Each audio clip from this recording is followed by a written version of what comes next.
But we all know this. We have been educated, and our parents taught us, and lying is just not done. It's ugly, and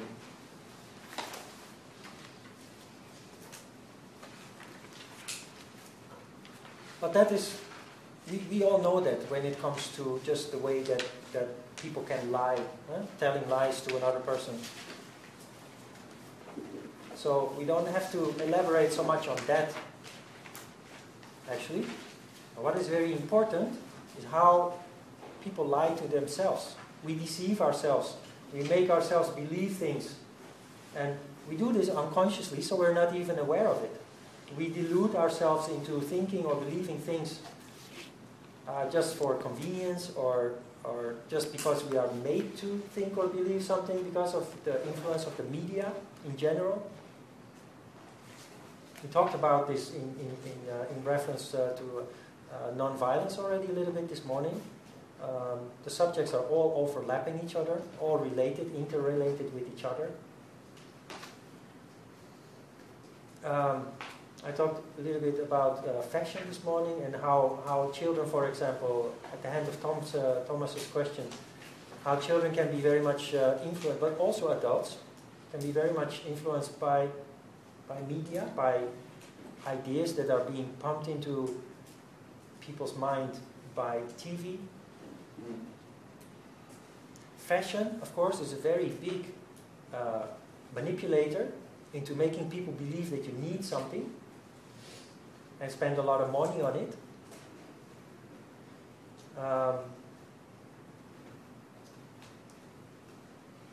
Take, for example, the brand products that you have everywhere. When I go to Holland, I go to a cheap market where I buy a bunch of underpants, and they cost me only $2.50 each. And they're very nice quality. Very nice material, very nice fit also. They cost me only $2.50, $3 per piece. The only thing is, there has no brand. Now, I come to Korea and I'm not kind of shopping kind of guy. So I don't know where to get my nice fitting underwear that I get in Holland. In Holland I know where to get it. Here I don't know. So I end up at Costco and I buy Calvin Klein. And actually, it's the same fit. It's the same kind of material, nice material, same fit, feels good. Only I pay 12, 13 times as much for the same kind of thing, but now it's called Calvin Klein. If you know that, you're crazy. If you spend so much money, it's better to have the cheap product of the same quality with no brand. But marketing specialists are very good at manipulating people to pull money out of your wallet, out of your pocket, by making you believe that you become part of an experience. You become part of an illusion, in fact.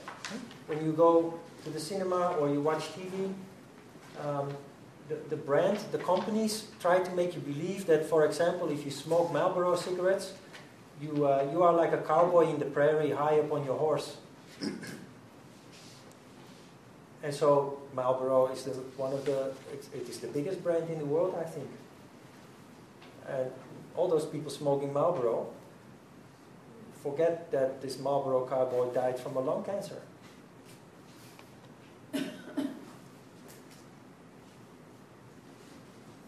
Packs of cigarettes these days are carrying a message, sometimes even with pictures in some countries, very terrible pictures of lungs being affected by smoking.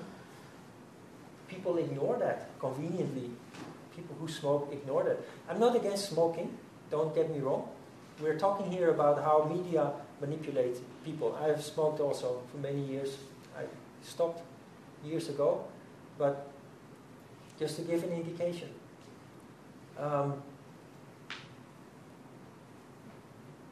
Do you know the soap series Dallas and Dynasty? when I was a teenager, those were very popular. Maybe still, I have no idea. I don't watch TV much. I haven't watched for many years, but it transformed people. People started dressing the same, especially women. They would go to the hairdresser in Holland and get a 300 guilder, $200 haircut. They have the same, but they were not rich. Like the oil people in Dallas and Dynasty were filthy rich and could afford such an expensive haircut. People started remodeling their house in the same style, fashion, as in those soap series. Going to the bank to have a loan because they couldn't afford it. People started to live a dream, an illusion. This is a lie. This is a lie that people allow to control their lives and even put them in misery, because at a certain point the repo man comes because you didn't pay your bills and you are not capable of paying back your debt anymore, and maybe both you and your partner are having 2 jobs to make up for all the money that you have spent. And it's just, if you think about it rationally, it's just absolutely ridiculous. But we are just human, and if you don't pay attention, it's very easy to fall in such a trap. And it influences many people, especially young people, but you see this also with a little bit less stable people at older age, especially with the Dallas and Dynasty. That is not so much influencing the teenager, but more people in their 20s and 30s. So that's very powerful. And why we discuss the issue of truthfulness is that you have to honestly consult with yourself why you do what you do, who you are, what you stand for, etc., and whether that is real or not. Truthfulness, I think, is a matter of being consequent about yourself. And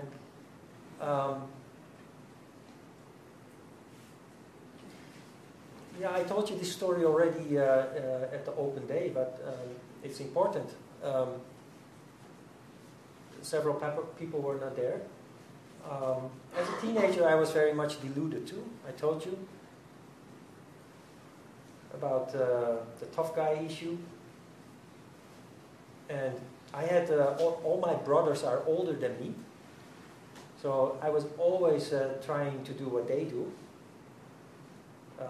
When I was 8, I was riding a motorbike. When I was 13, I was riding a car. I started smoking when I was a kid. All the kind of things that your older brothers do. As a young boy, you want to belong. You want to be their age. You can't wait to grow up.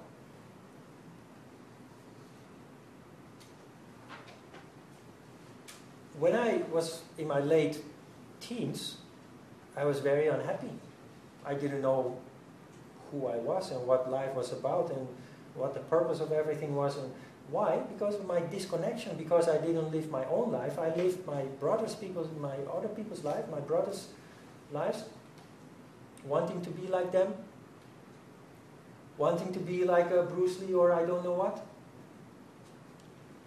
And that caused a grave identity crisis that many people, I think, go through in one way or another, or to a certain extent at least. And I just ended up, well, what do I want then? Then what do I want in life? And there was only one answer, that was, I want to be happy. Then the next question comes, how do you do that? And my conclusion was, I came to the conclusion that when I was young, I didn't have such an identity crisis. I was just like other children, fooling around and playing around and just doing your thing. Until you become poisoned with outside influences and start behaving like something that you think you should. And so my conclusion was, if I want to be happy, I will have to go back to being who I was before I changed. And that's what I've always been pursuing ever since.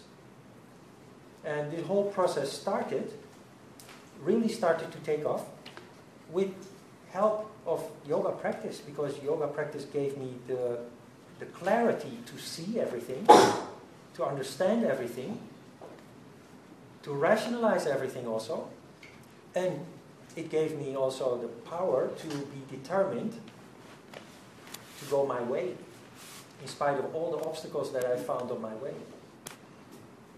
And that was a very difficult way, but I knew then already, I had a vision of where it would go, and that vision has come out, it has materialized.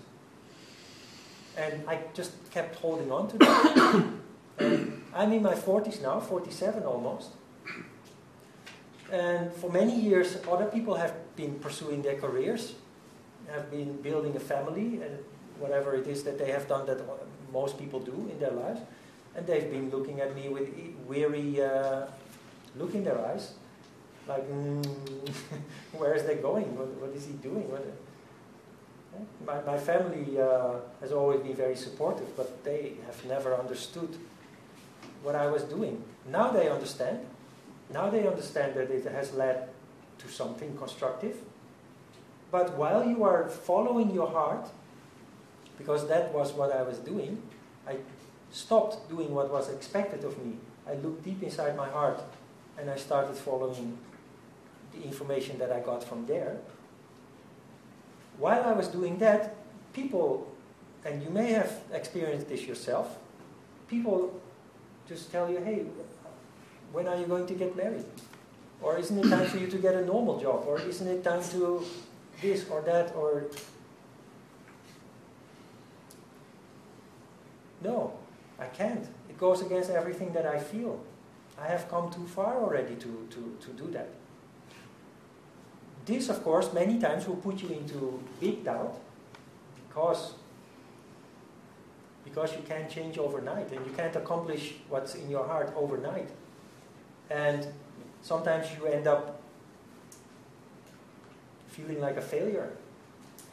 You look at those people who did work on their career and families, establishing a family and everything that normal people do, and you think, oh my God, I'm already in my 30s.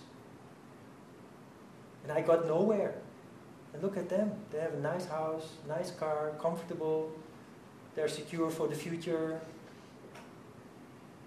And later, I realized also that you have to be very courageous to be able to stick to your choice. Because if you give up, then indeed you end up with nothing. And I have an example of that. It's not a friend of mine, but a friend of a friend of mine who has done the same as I did, chosen to follow the spiritual path and pursue the heart. He's now in his early 50s, and he has not been able to overcome all the obstacles, and he's totally desperate now, lost. And he just gave up. And that is so sad. You must never give up. Follow your heart, stay true to your heart. Because sooner or later, everything, all the pieces of the puzzle will fall into place, and then everything will take off. My life in Korea also, I'm now sitting here very comfortably, but it has been full of obstacles. People who know me from a couple of years ago know that. I was like about 10 kilos lighter, I always looked kind of tired and dark. That's over now, that is gone, because I worked through it. I didn't give up. There have been many occasions where I was very tempted to give up, but I just can't.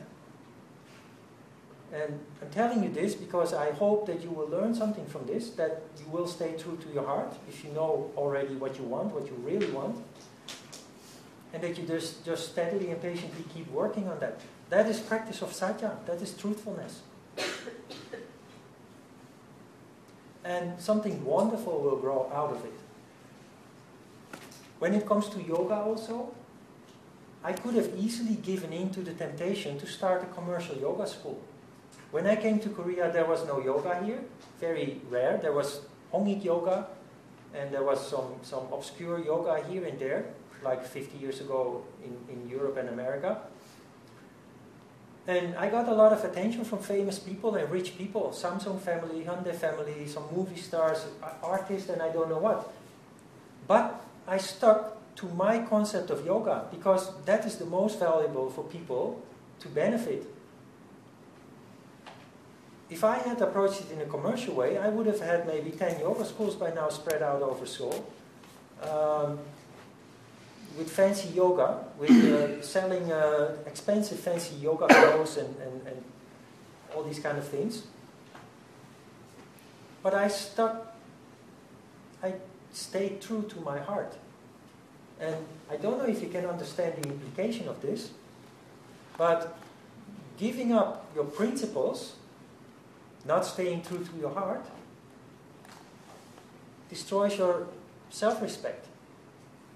And I'm teaching you about non-violence, truthfulness. We will talk about other moral issues too. How can you preach about all those kind of things while violating those principles yourself?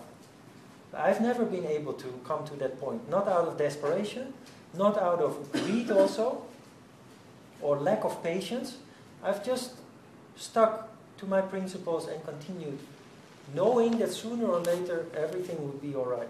And it worked. I had to reach this age now, and many people might. What you see sitting here, that is not what you would have seen 5 years ago, for example, or 15 years ago. It's totally different. You understand? But never give up. Stay true. Satya, practice truthfulness to yourself in the very first place. That is the most important.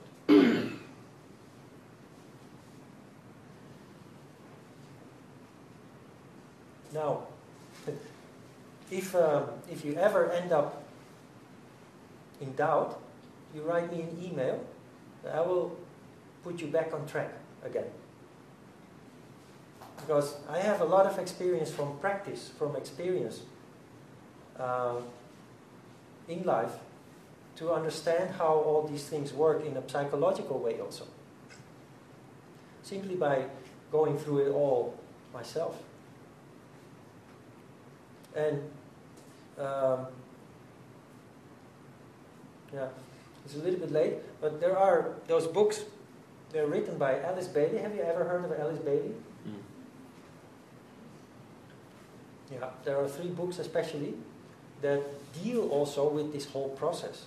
And if you are really on a spiritual path, if that is what you have chosen, and you are really in pursuit of your dharma, your destiny, you need those books.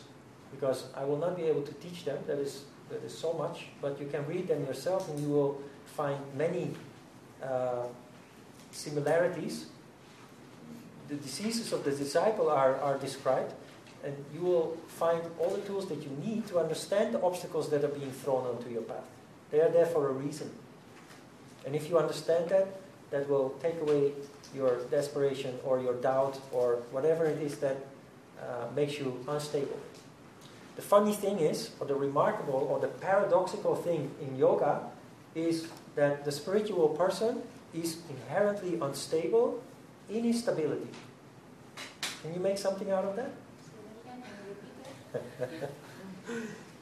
You are inherently unstable in your pursuit of stability, or within your stability. Yeah, it's a paradox, I know. You seem to be very stable, you are very stable, but on another level. On another level, there are other forces at work that try to saw the legs from under your seat, from under your chair. That is doubt, that is psychology. And the books of Alice Bailey deal, there is Esoteric Psychology 1 and 2, which I recommend you to read, and White Magic, treatise on white magic. Yeah, you had a question, go ahead. I've heard that doubt could be a very constructive tool in life, where it helps you to discern, what is meant for you, and so that you don't, easily accept everything that's given to you. I understand what you mean, but doubt itself is not constructive. Because doubt kills all initiative. what is important, and that is not doubt, but is often confused for doubt, is that you remain alert. And if you feel something is not right, you have to follow up on that feeling and investigate. But do not be led by doubt, because doubt is fear. And that destroys all initiative. Yeah? But that is something else than being alert and sensible. Skeptical even. Be skeptical, but in a constructive way. So fear is the basis for doubt, while common sense, maybe we should call it, common sense is the basis for caution. Those two different things, although they sometimes may seem the same. Would you say that maybe doubt is the sort of extreme end of common sense, where you can take a situation and at first you're using your common sense to stay away from it or question it, and then maybe your mind just starts going and then it moves into doubt, and then you're no longer using good judgment, but you just... But that is exactly the difference. If there is no good judgment and doubt creeps into you, you're paralyzed. While common sense, caution, will just very dryly, you will establish whether something is good or not. And you come to a conclusion and you follow up on that. The doubt, actual doubt, is driven by fear, and that is not a good, fear is not a good teacher. That does not mean that you have to ignore fear, but you have to rationalize fear. If there is a little spider walking here and I'm frozen, I'm screaming because of that little thing, that is not rational. I can, first of course, I can get the creepers from this thing, and then I say to myself, that little thing, it's so cute. Actually, if I'm really scared, I could smash it with just one. So why should I be scared? That is rationalizing. That is a big difference. So fear is an indication of something, but it shouldn't overtake you. It shouldn't control you. We will come back to fear. It's very important. Because fear and sexuality are the biggest motivators of people's handling. People's handling, people's movement, everything people do and decide in life is mainly driven by fear and sexuality. We will come back to that. And when you become aware of that, it will become a powerful tool in your hands. So that's why we discuss these kind of things. Grow awareness, and so that you can use it consciously and take charge of your life. You are not driven by circumstances anymore. You will make the circumstances eventually. But that is the power that you will obtain. You will take control of your life. You will take control of your destiny. You will take control of everything. Your fate. Faith? Fate. Yeah? Can you mention those book titles again? I didn't catch. Yeah, I will. I think I have them in my computer. I will maybe send them one day. Okay. Alice Bailey, Esoteric Psychology 1 and 2, and Treatise on White Magic. Alice A. Bailey. I saw in the program, like in the highest level, that there's Master Course. Master Course. It's based upon Alice Bailey. Right. So, it's not stuff that's like too advanced for us at this point. Yeah, because we live in an expat community, we will never get to the point that we will start a Master Course. Oh. Because we have now 28 people, I think. If we start an advanced course out of those 28, in the last course there were 34 people, and only 4 were interested in advanced course. That is rare, but only 4. So how many would be left after another 1.5 years for a master course? Probably none, or just 1.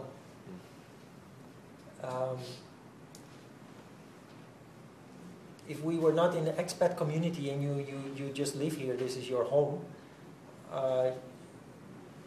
we could have, for example, 3 of these kind of classes.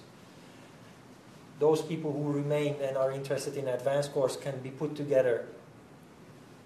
And then you have 3 advanced courses over time.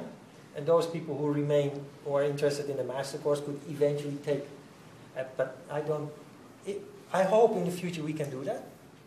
But the nature of this community just, for the time being, doesn't allow it. But what I try to do in this course, I try to incorporate as much as possible, because I know that most of you are here temporarily.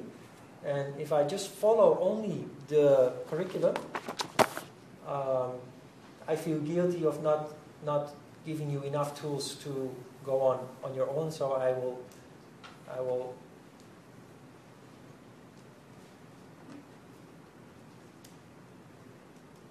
how do you say that? I will pump as much as possible into you as I can in the limited time that we have, incorporating things from advanced course and also from the master course. It's just, it goes far beyond the usual curriculum of a basic course, as you probably already noticed. Good. I have to leave you. It's already 5 o'clock. Fortunately, the clock is a little bit fast, so